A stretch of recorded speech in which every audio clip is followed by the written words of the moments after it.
Good evening, ladies and gentlemen. We have about an hour, is that right, for this panel discussion. And while we wait for Uday to join us, I'd like to begin by asking the House a question. And all those who want to answer yes to the question, can you please raise your hands and we'll see the mood of the House. And the question is, are you broadly satisfied with the economic reforms of these last 25 years? All those who are broadly satisfied, can I request you to please raise your hands? Okay. And the sequel question has to be, all those who think the glass is less than half full today. Would you like to raise your hands? I don't know. I think the ayes have a slight advantage. Those who think they're broadly happy. But a lot of people abstained, so we don't know what the full mood Sorry, of the House. Dan, can I just say that, you see, your second question in turn has to be broken down into, are people dissatisfied because not enough was done or too much was done? I doubt if that too much business will get some traction. And one more quick question. I will test your patience with one more quick question, which is to say, you know, the finance minister said that the 1991 changed mindsets, and that today the country is far more ready for reform than before. So I want to ask you, would you agree with the broad proposition that the country is ready today for far more radical reform than has happened so far? All those who think so? Wow. There you are. So that's a vote for stronger reform. Arvind, please note. So I'll begin by asking for illustrious panelists if they can very quickly tell us what are the 2 or 3 most important radical reforms that you think we should be doing since the country is ready for it. Arvind. No, I will ask. All right. Rakesh?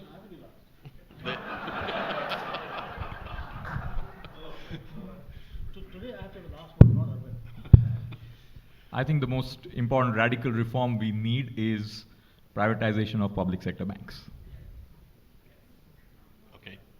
And whether it happens in 1 year, 2 years, but sooner or later, I think we need to really move forward on that. The banking system is seriously lagging the potential economic growth which we are in, and we should be ready for taking that plunge. Excellent. So actually I was a bit surprised at how little opposition there was to the idea of privatizing Air India. If it had been attempted 5 years ago, I think you'd have had much stronger negative response. But today the country is saying, yeah, it's about time, and why did we wait so long? So, Pratap, your big idea. Answer will take 2 or 3 minutes. So let's get into the discussion, because I think we need to have a discussion about what are we talking. I mean, I think there's a tendency since 1991 to put everything that happens under this framework reform. Okay. Right? So I think we have to be analytically a little bit clearer about what we are talking about, what are the kinds of issues that put in this. But let me throw out one issue, just as an issue. I'm not sure what the policy response is. And in a way, it's, I think, captured by the composition of the panel. So just to give you a provocation, right? This is from my colleague Partho's kind of work on India-China comparisons. China's economy, PPP, per capita, constant prices, India-China difference, 1:5. Adjusted for per capita worker, it comes down to 1.7. What is the big underlying story there? What is one of the big differences between India and China? The one dimension which we completely missed out in 1991 is gender, right? There is absolutely no question, whichever way you cut it, in every aspect of reform, right, enabling thing, that one of the big social preconditions for reform to succeed, right, is the way in which it transforms the nature and character of gender inclusion. And frankly, we've been a catastrophic failure at that. let's not kid ourselves, right? We are wonderful in compared to what we did. HDI, we are still 1/30th. Trade over GDP, we are, not trade over GDP, but in the sense share of world trade, we are still only 2%. So if 25 years after this wonderful process, which, I mean, by instinct, a market liberalizer, all of that, I think we have to now dig deeper and say, this is not just about a series of technocratic economic reforms, right? There is a much deeper process of social and economic change that, and we have to ask this question, what is the relationship between this economic discourse and that deeper social and political change? You're asking the question. Yeah, I mean, I think I think the debate needs to shift a bit. Okay, I mean, I broadly agree with the thrust of what you said, but I do want to point out that if you look at the Millennium Development Goals and you look at school enrollment, the gender gap has closed pretty dramatically. There are some other indicators, I can't give you the numbers straight off, but there are some other indicators which also indicate that the gender gap is closing. So it is not, I think the word you used was catastrophic. So would you still use that word? Yeah. I mean, it is closing, it's getting better. There's no question about it. But I think for a 21st century economy, right, labor force participation. Of course. I mean, it's a complicated issue why that's happening. And the point I'm trying to make it is that analytically, when we ask the question, what are the foundations of growth?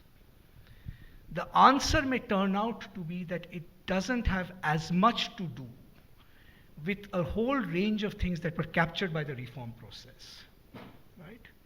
As with a whole lot of other deeper social processes, which we have begun to sideline in our debates. That's the analytical point. Taken. Arvind, you wanted to come in? Yeah, Ninan, you asked for two kind of reforms, and can I offer two kind of analytical themes rather than specific reforms, but building on what's been said. So the first thing is, to me, a big kind of conceptual point here is that, and I like to say in a kind of glib one-liner, that we've gone from socialism with limited entry to capitalism without exit. So I think we have a big exit problem that kind of, across the board, whether it's our current NPA problem, whether it's a fertilizer problem, the MSP problem, across the board, we're not able to get out of, inefficient doing stuff badly. I think, and I think it's very difficult, it's very complicated. It has a lot to do with our continuing ambivalence about the private sector. It has to do with this whole Soot Boot Sarkar kind of a narrative that still dominates our discourse, no matter what the finance minister says. So, and also it has to do with the fact. No matter, meaning he was more kind of optimistic about this. And I think it also has to do with the fact that over time, because some of our institutions have lost legitimacy, other institutions have acquired legitimacy, and that makes solving this exit problem very difficult. So that's, I think, one big issue that we need to sort out. The second, I think, builds on what Pratap said, but I would phrase it a little bit differently, maybe, and it may not be the right way of posing it, but this is one way of doing it. See, when we talk about health and education and so on, one way we look at it is, people always say, why hasn't our state capacity improved in these sectors to deliver these essential services? And I think that's a very good question. But I like to think of this question in a completely different way, which goes back a lot to our history and to Myron Weiner's book about, is that why is it that 70 years of democratic politics in India has never put pressure on governments to deliver actually better education and health, given that you would think that there ought to be political opportunity in providing these services better. So another way to qualify maybe what the finance minister said is that Competitive federalism, I think, is working, as he said, in terms of attracting investment, doing things better and so on. But the competitive federalism thing is just not working when it comes to delivery of essential services like health and education. We find competitive populism, but apart from one experiment going on in Delhi just now, I have not come across in the last 30, 40 years any politician or party saying our manifesto is better health for our thing, better education for our children, vote for us on that basis. And if I'm going to stop, sorry if I'm speaking too much. It struck me that before the UP election, that there were front page ads every day by the incumbent saying, vote for me because I built the Agra Lucknow Expressway. I don't want to go into the rights or wrongs of that, but the mindset that political advantage and opportunity lay in saying, we built roads, rather than saying, we educated 25 million children. We know from the Pratham work that, educational outcomes, enrollment has been good, but learning outcomes are still very poor. But nobody seems to see political opportunity in that. And I think, and it kind of builds upon what Pratap is saying just now, that we have to change somehow the political dynamic to get that. Because otherwise, if you say, why doesn't the state provide, wasn't the state provide, it's too much of a top-down, and in democratic politics, that can only take you that far. Okay, Rakesh, you want to come in now? Yes, actually, I'm going to continue this, Arvind and Pratap in a sense. I'm going to say something which might take some people by surprise, but maybe not many of my friends, which is that did in 1991 was to start removing the obstacles that the government or the public sector collectively put in the way of private sector functioning and doing what they could do best. We've done a lot of that. What we've not done at all is to empower the government, the public sector as a whole, broadly interpreted, to empower it to do what it must and should do best, which no one else can do. In fact, I see a very disturbing, very, very disturbing tendency now. There's a complete lack of confidence in the ability of the government to deliver services which almost any other country, middle income, higher income, services that they deliver. To my knowledge, no country in the world with middle income and higher does not deliver, has a commitment to provide free education services till the secondary level. Today, we probably have the most segregated education system in the world by income. That is, everyone self-selects. Rich people like us go to certain kinds of schools. We don't even meet the others, in a sense. Whereas in almost all countries, whether you take Korea, whether you take Japan, whether you take China, whether you take the United States has free, compulsory education up to the secondary level. So, and this is a broad issue of governance, that it seems to me that the key thing that has to be concentrated on now is to empower the government or the public sector, broadly determined, to deliver. To give some more examples, we now have more than 50 cities above 1 million population. We have almost no governance. We don't even think about the structures, the governance structures you need, which again only government can provide, again broadly determined. One major issue, which is surprisingly a number of, at least 2 of our finance ministers have been lawyers, including the current finance minister, the last finance minister. We never hear about judiciary reform. It is crazy that you have cases that you still have everyday newspaper, you read some case from 1984, from 1988, from 1998. I don't know how witnesses, I don't remember anyone's face that I saw in 1984, in 1987. And somehow we accept this. These just cases keep going on, and there's really no discussion. I don't hear any discussion of what kind of judiciary reform has to be done, whether it's for resolution of non-performing assets, whether it is for murders, whether it is for rapes, whether it is for thefts, whether it's for property disputes. So I think that this major issue, again, confidence of the people in the government to deliver the services, to the core public services, is absent. My personal view is that the Indian private sector will not be able to grow faster unless it now gets better public services. Okay, this is interesting that the discussion has now been all about the capacity of governments and the lack of capacity of governments. And I'd like to come in with a comment and then ask Uday a question, which is that the whole reform process, a lot of stuff that was done, the decisions taken, were built on the assumption that the government can't do it, so let the private sector do it.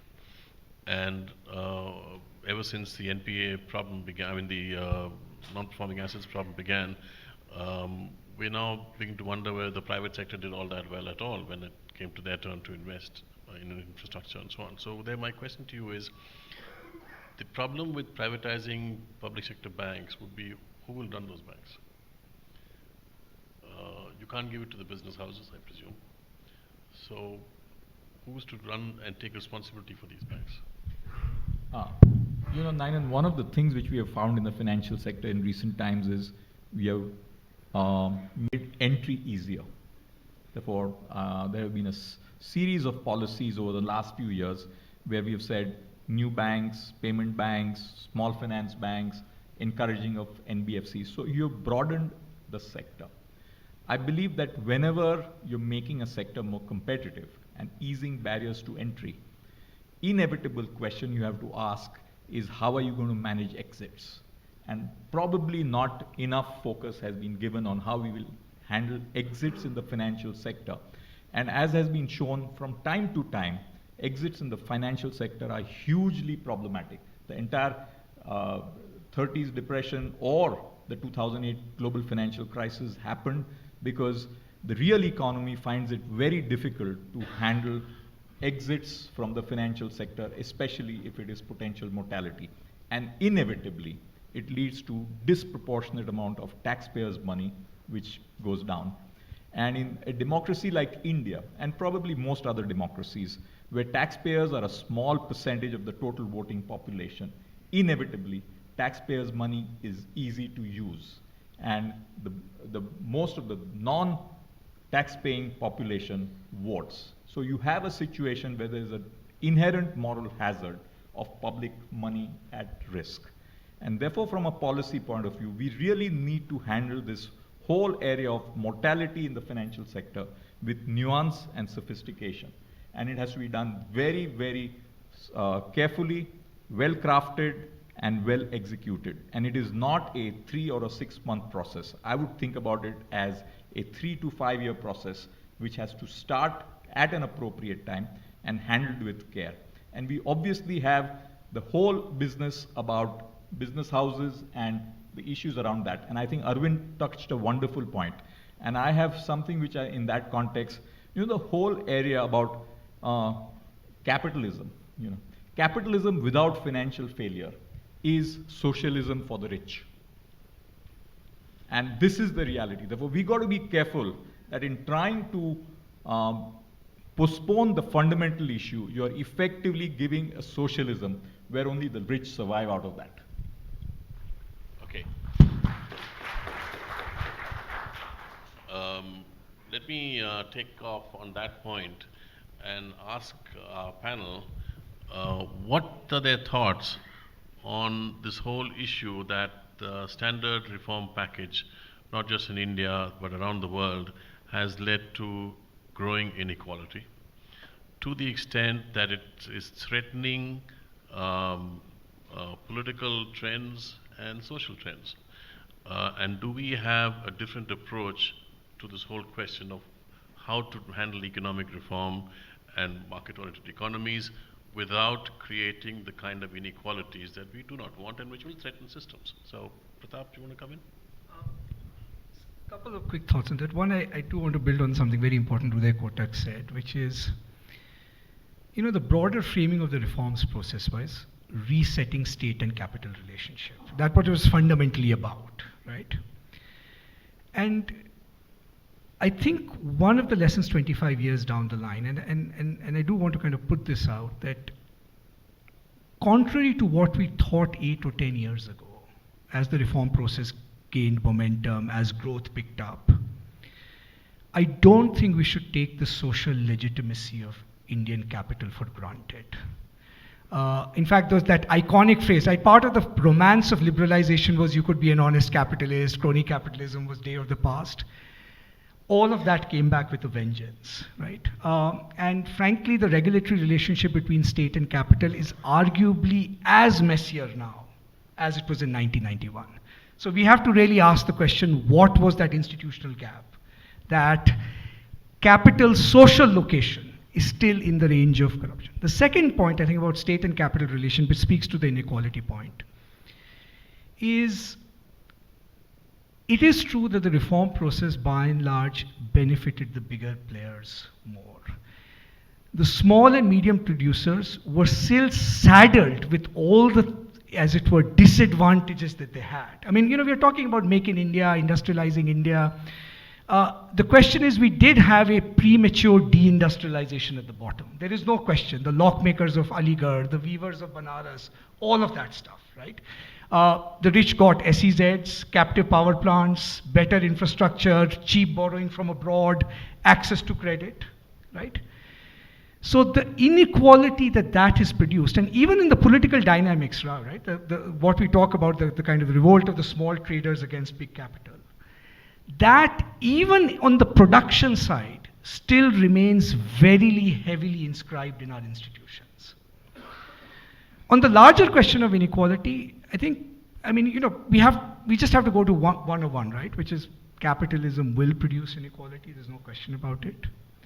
The broad story was supposed to be, what are the countervailing mechanisms that mitigate for it, or at least create equality of opportunity?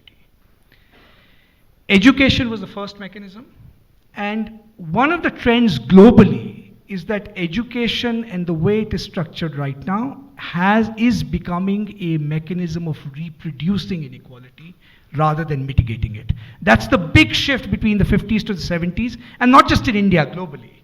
Partly it has to do with privatization, partly technological change.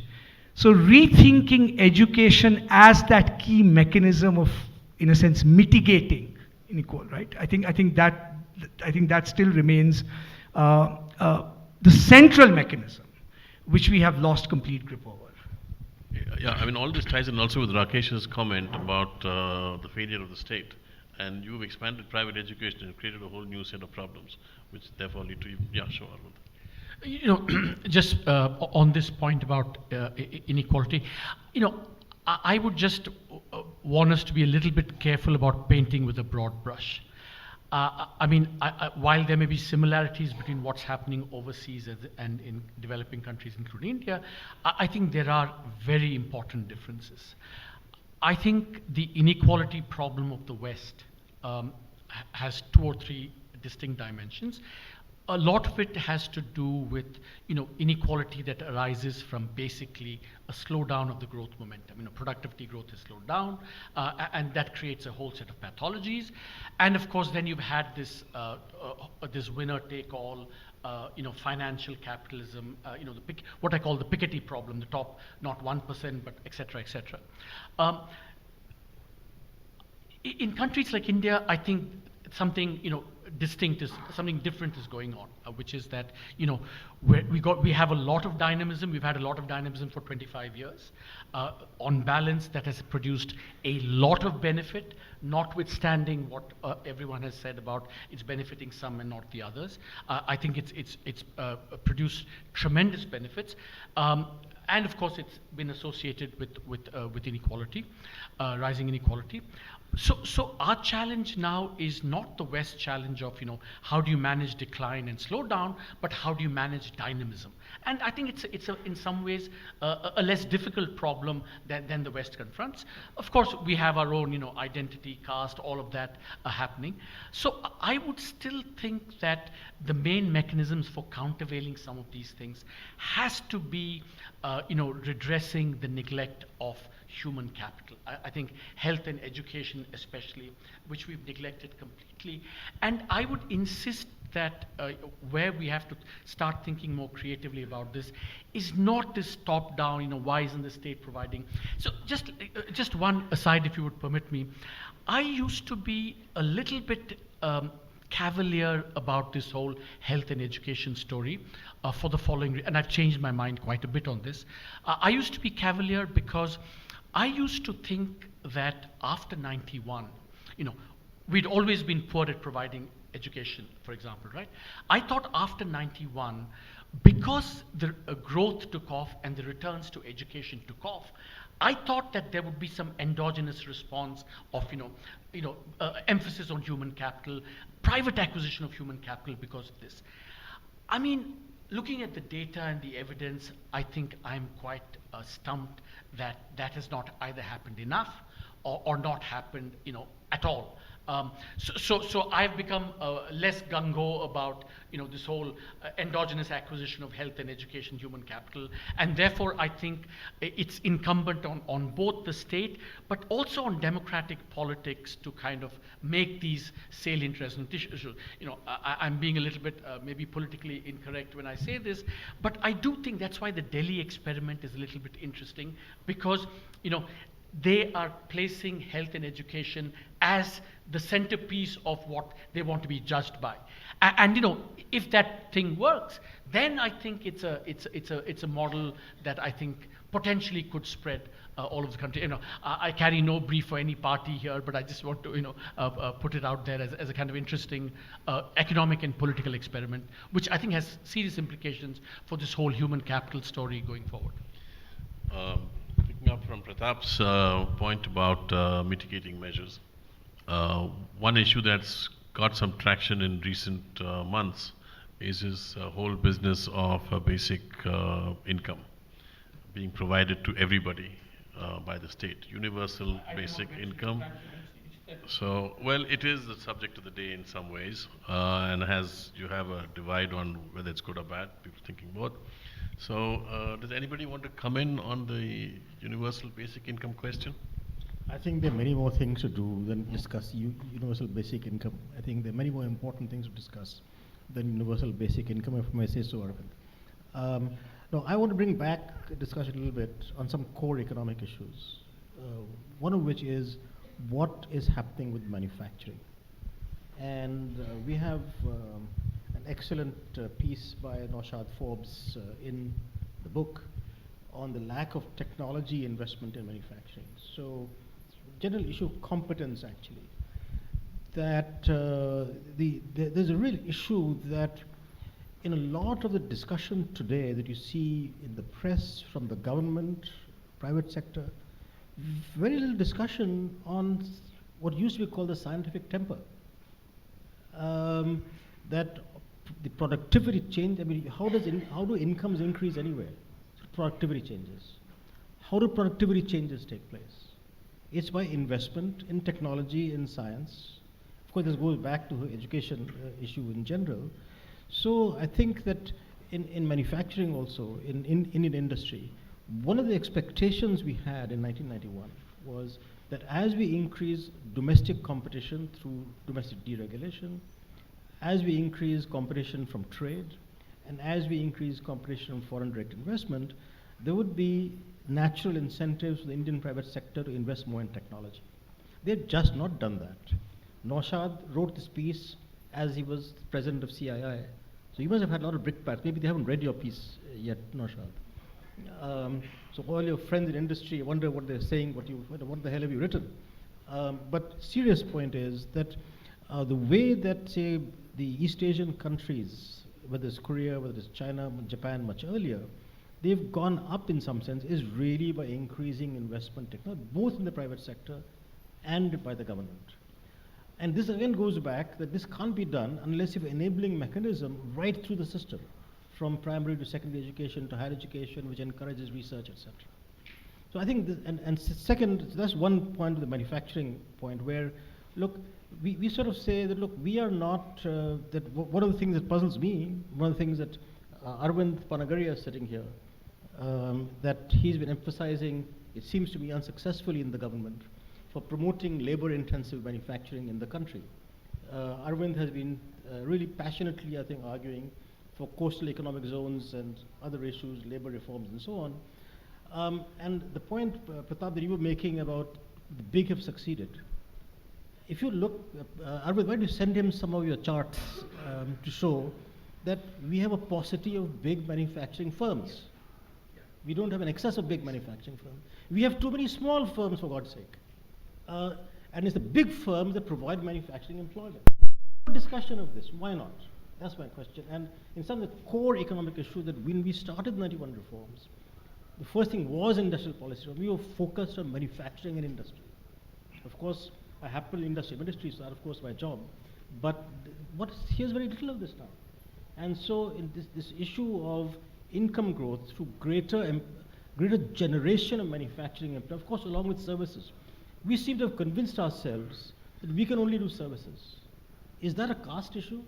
Is it because we are the thought leaders are upper caste, so they think we can only do things with our heads, not with our hands? What is the reason? Why is it that we are about the only country in the world at this level of income? It says we Rakesh, can't do labor intensive manufacturing. let me tell you that when they started the skills program a few years ago, and they set up a whole, dozens of different kinds of skilling courses, and then people had to apply for the courses that they wanted. And the overwhelming preference across the board, across the country, was for training programs for white-collar jobs. So this is not a top-down issue. The demand for it is that they only want white-collar jobs. They don't want factory jobs.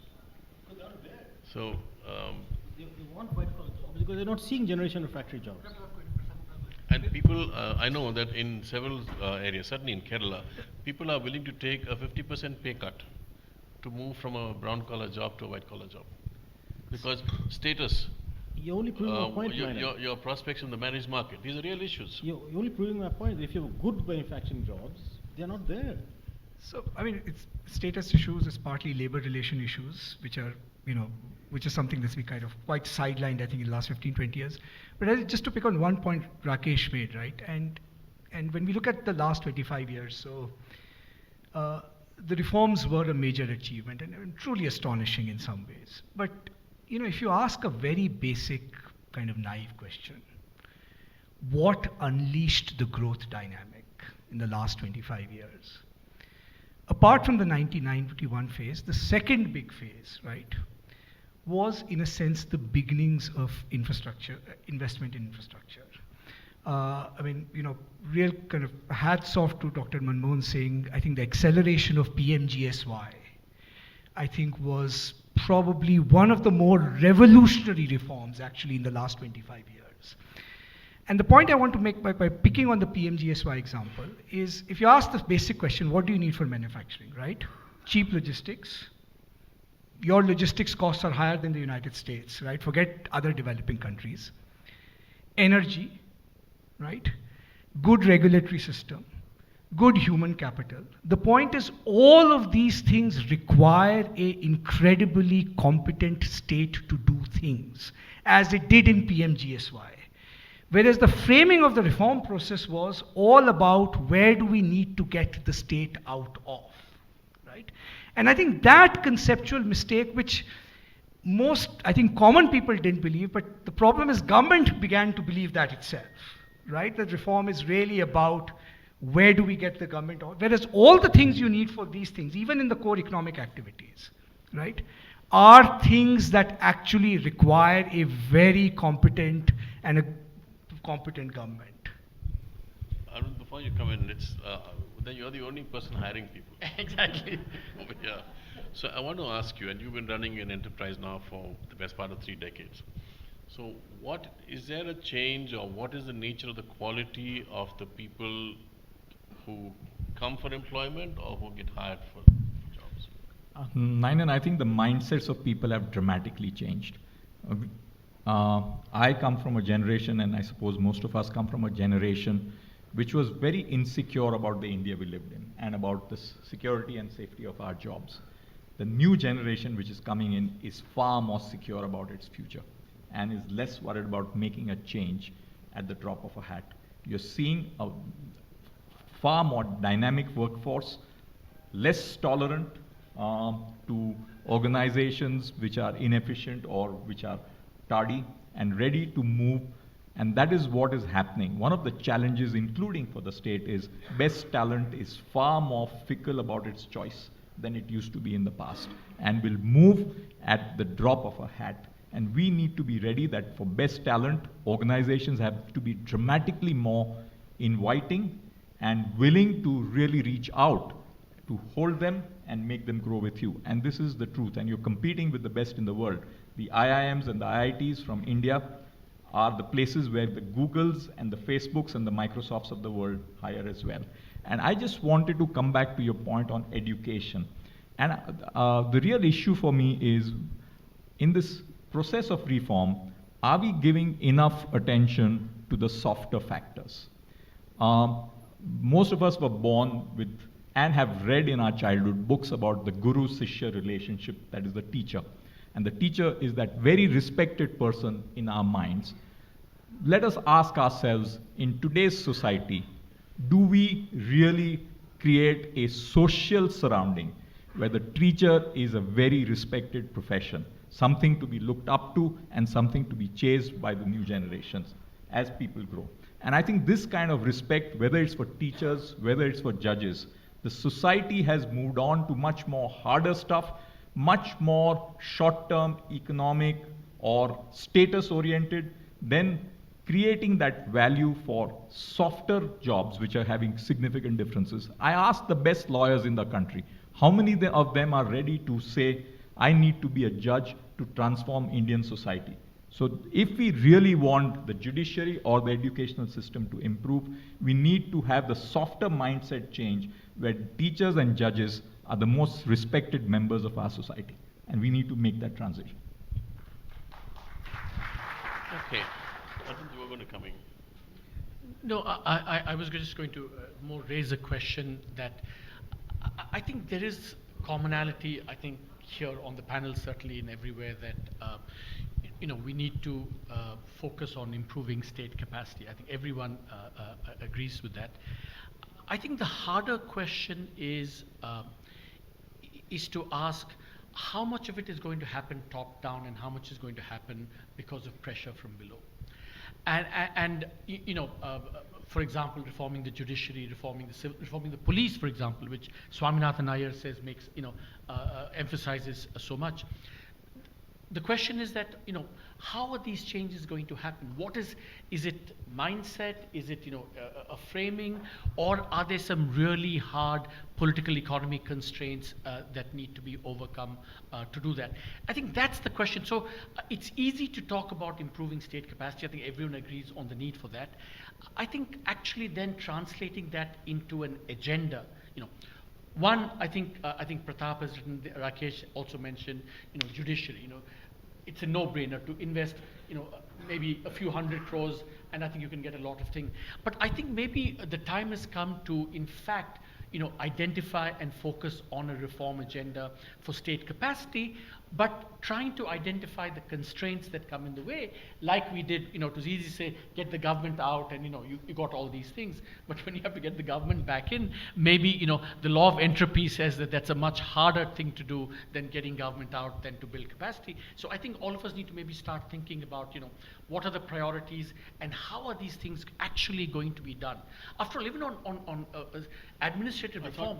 I thought the debate in the last quarter century was whether the government should make or buy. That why should the government do everything?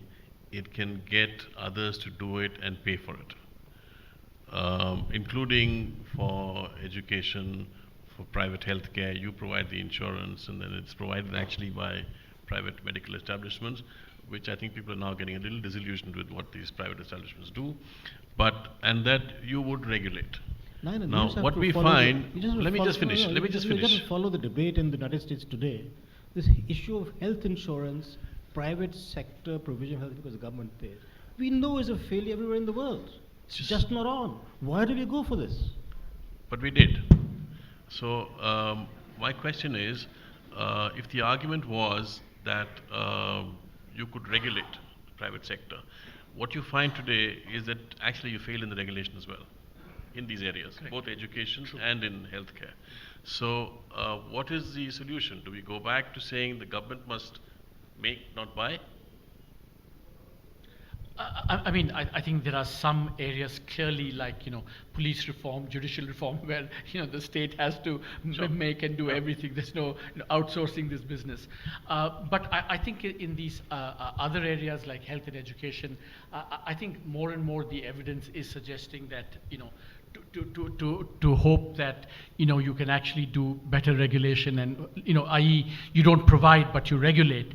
I think we're all reassessing that, as Rakesh said. So you're moving towards make. Sorry? You're moving towards make. In some areas, yeah. We have to find ways of doing that. So, again, to go back to a larger question, right, which is, one thing we have learned in the last 25 years is it turns out a lot of the preconditions that make the private sector work, if you have those preconditions, you can also make public sector work. Which is to say that both are in a sense manifestations of deeper processes, right? So the reform framing in ideological terms, which is the state has failed, therefore the market will respond, that was always very, because chances are there are some areas if the state has failed, the market will not deliver either. And the standard economic arguments for it, right? What kinds of public goods? For example, private sector will not do research, will not build great research universities. Very hard. Without some correlate of public funding at least, or that kind of.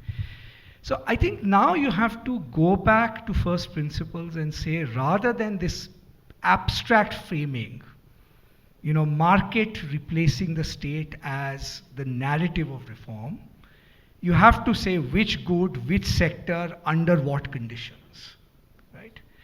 I just want to add one more small point on this framing thing, because when we are talking about state, we are also talking about states, not just the state, right? And let me throw out again something provocative, which is, when we talk about decentralization and competition between states, there are 4 or 5 different dimensions to it. There's fiscal decentralization, there's administrative decentralization, there's political decentralization. And one of the things to remember is that these often don't work in tandem. So you can have a political centralization with administrative decentralization, but no fiscal decentralization. I think one of the interesting questions, and a lot of the dynamism we saw was the dynamism of the different states competing. In fact, the preconditions of 91 were laid by regional capitalisms of various kinds, right? As crony as they were, Gujarat, Andhra, and so forth. I think it's an interesting question to ask if you actually have a very centralized political system because one party dominates. Will some of that regional dynamism actually dissipate? The very thing that a lot of people fear, we don't like regional parties, we don't like regional fiefdoms. I think it's not an irrelevant question. I think GST, one of the most fascinating experiments underway, but I think its consequences for states' rooms for maneuver on the production, policy, industrial side is still a very much an open question. I'm for GST for a variety of reasons, but I think we have to understand that the preconditions that created that state competition, which was genuine political decentralization, those conditions may not obtain in the near future. Then what will happen to those experiments? Okay, I want to turn to the manufacturing question and basically put out the proposition that talking about promoting labor-intensive manufacturing in India today, given the conditions that Pratap has already described, is not going to work. It is too late in the day. You're getting automation, you're getting 3D printing. This is something on which Bangladesh will always be cheaper, Vietnam will do it better. So unless you have Mr. Panagaria's special zones where you create special environments, this is simply not going to happen. So if Make in India is predicated on that, it's not going to work. So is that a proposition that you would buy? Without getting into trouble, let me just say that. By the Ninan, there are people to your I'm right asking also. you to agree with him. No. See, I mean, Ninan, the people sitting to your right also. no. People Go sitting right. ahead. Rakesh, go ahead. You come in without being asked, so you can come in. I find this whole narrative about it's too late in the game. What is your per capita income? Is it $50,000 a year? Is it going to be automation? Bangladesh, What do you think about? Bangladesh is half that. Yes, but you're half How are you going to compete on wage costs? You're half of many other countries. No. No, How so are you let going to me- compete on wage your costs? half of your wage costs are far lower in almost all of the Asian countries. You have far larger labor force. What are you going to do with it? So, Second, let me say, second, all of Asia, that is China, India, all of ASEAN, including Indonesia, Pakistan, Bangladesh, we have 4 billion people. Okay, according to ADB projections, for the next 20 years, the next 10 years at least, if not 20 years, we are going to grow at 5.5–6% a year, on average, 4 billion people. If 4 billion people buy one shirt extra a year, one pair of shoes extra a year, one table extra a year, cutlery, crockery, you name it, okay? There is no shortage of demand for the next 20 years for manufacturing. So what is this? Exactly. No. So and these Exactly, things these things are not going to be manufacturers, but just automation. Yes, the technology is going to be different from before, but there will be no shortage of demand for labor in such industries. So not as labor intensive as before. So I really want you to respond to that. No, Rakesh, I think you're being a bit unfair to Ninan. I think the distinction is between the desirability of having manufacturing and the feasibility of having manufacturing. I mean, no one is going to dispute the fact that we need much more labor-intensive, low-skill-intensive employment now to absorb all of that. I think there's no disagreement on that. The question is that we missed that boat 25, 30 years ago. Now, today, does it make that task harder or easier? And I think you could argue it both ways.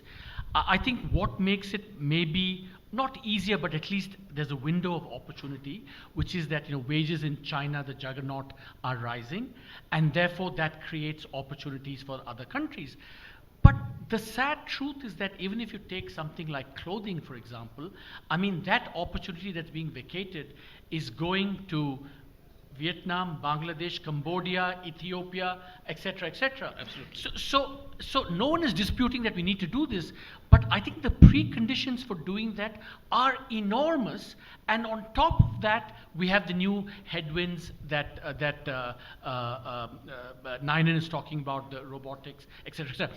I don't think anyone disputes the fact that if we supply and produce, the world will not be able to absorb. Nobody is disputing that. It's the feasibility of doing all those things. Because remember, Paul Collier used to make the point that... Without special circumstances. Huh? Without special circumstances. Without special, exactly, without special. And one of the things that Paul Collier used to say is that manufacturing is very transactions intensive, and that means that you need a lot more institutional and government capability to make that transaction intensity work. So I think the point is that it's a much harder task now, and even the opportunities available, we're not taking advantage of them. Ninan, one of the things I can't figure out is why is it that Indian manufacturing continues to be reasonably uncompetitive? I mean, almost every day you find some industry or the other coming to government for protection. It started with steel, ceramic tiles, rubber tires, solar panels, every single thing, and inevitably we hear that China is dumping.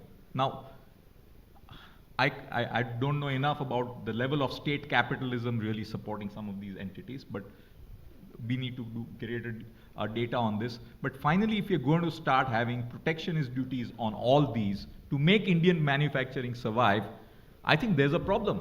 What is it that is keeping our manufacturing uncompetitive? Is it labor laws? Is it the administrative processes? So we really need to handle those to make our manufacturing competitive, or else we will say we want a weaker currency. The moment the currency gets a little stronger, imports are stronger, and we are out of competition.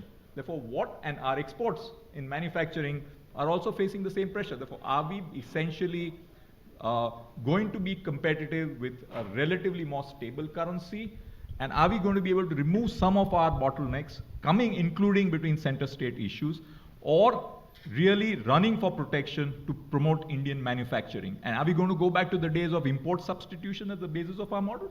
It's not possible today. But Rakesh, I want to draw your attention to what you have said in the book, which is that we have a unique set of circumstances where you are earning 3.5% of GDP on service exports, which drives up the rupee. Then you have another 3.5% of GDP coming in through remittances from workers, which drives up your rupee even more. And therefore, manufacturing at that currency level cannot compete. This is what you've written. I'm glad you raised that. I was just waiting for you. When would you come to that? Because it is a core issue that you just talked about the exchange rate. Our real exchange rate has appreciated by, Arvind, what, 20% now? 15% since since the beginning of this government, about 15%. Life starts in 2009. Because I was managing the exchange rate till 2009.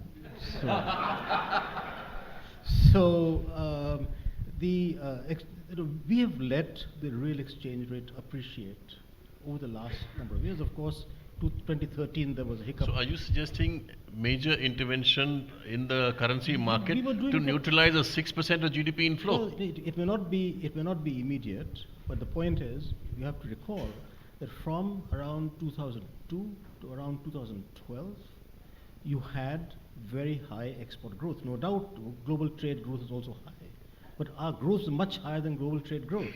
That is because we kept the exchange rate on a realistic basis. Okay? My point is, this answers your question about manufacturing. I'm coming to that. Okay. So the point is that you first need to understand what is causing the problem. If you just say, look, we can't do it, the bus is gone. I'm saying you can't do it. No, the bus is gone. How is the bus gone? The East Asians grew by exporting to the West. Look east, young man, look east. That's where the growth is going to be. So now we'll export shirts to China. Yes, why not? Thank you. No, this is what I'm saying. This is your defeatism. Why can't we export shirts to China? Chinese per capita income is 5 times yours. So what is this complaint about the wages being high? They export 10 times your garment exports. Yes, they never. So They were not who's more exporting. They successful? were not exporting those garments in the 1970s. They did certain changes, so they did it. So can I just on my just this is a kind of aside and a dig at the whole reform process and I hope Dr. Singh will forgive me for being a bit heretical here. That one of the aspects of reform and continuity that has happened over the last 20-25 years is this progressive move towards more opening of the capital account in India, right? And I think for various reasons it's happened. I think past governments embraced it.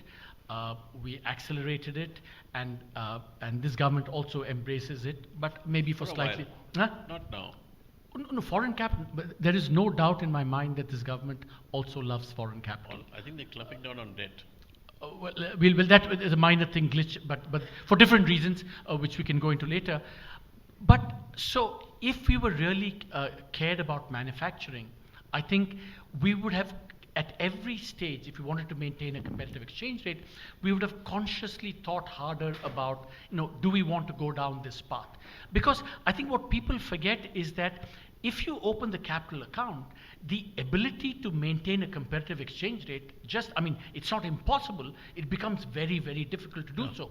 And so, all governments have made this consistent choice, including Rakesh, Mohan as Deputy Governor, have made this consistent choice to open the capital account, and to some extent, manufacturing is paying the price for it. Pratap, you want to come in? I just want to make a sort of slightly mischievous remark, which is, looking at the kind of the sociology of the reform process and the institutions, I think it's fair to say one of the failings in retrospect was it was a process dominated too much by economists. If you actually look at, a serious point, which is, Where were the engineers in the planning commission? Where were the scientists in positions of executive power? Pratap, now right? we should be in good shape. There's only one economist left. And if you look at sort of, elites which have done state building, right, which answer these basic questions. Okay, you want manufacturing? Only an economist now in this world can think that manufacturing is about low skills. There's a difference between labor intensity and low skills, right? I mean, it's a bizarre conflation of those two ideas, right? That if you are serious about manufacturing, as I said, the basics, logistics, energy, transport, for education, of course, human capital, you need people in executive positions who can ask the right kinds of questions about those sectors, where you actually have to build brick and mortar, right? Land acquisition, right? There's an economic argument, there's a regulatory argument, but if you actually understand the process by which that acquisition and negotiation happens, the de jure regulation is very different from the textbook, right? So I think it is an interesting question when you think of the cognitive maps of elites, right? The Chinese elite has a certain cognitive map about A, B, C needs to be done. One of the bizarre things about the reform process was that our cognitive map was actually pretty one-sided in that process, right? Which is why our infrastructure is under-designed, not just because of corruption and those kinds of issues, but because the scientific imagination, the engineering imagination, all the things that actually get, if you think of the romance of American manufacturing, right? It wasn't just the kind of the capitalists or the free markets. It was the bells, the scientists, all of that in key positions, right? Like we have done with ISRO, for instance, right? Imagine the ISRO thing writ large in areas of energy, in areas of agriculture. I think it's a serious question worth thinking about why our cognitive processes are limited. Are you quarreling about economists or about the IAS? Sorry? No, what the IAS did was what we call econocrats, right? A certain economist bureaucratic way of framing the problem, as opposed to getting in people who actually do things. Okay. I think Pratap is hinting that I should follow Arvind Panagaria in vacating space to engineers and physicists and scientists.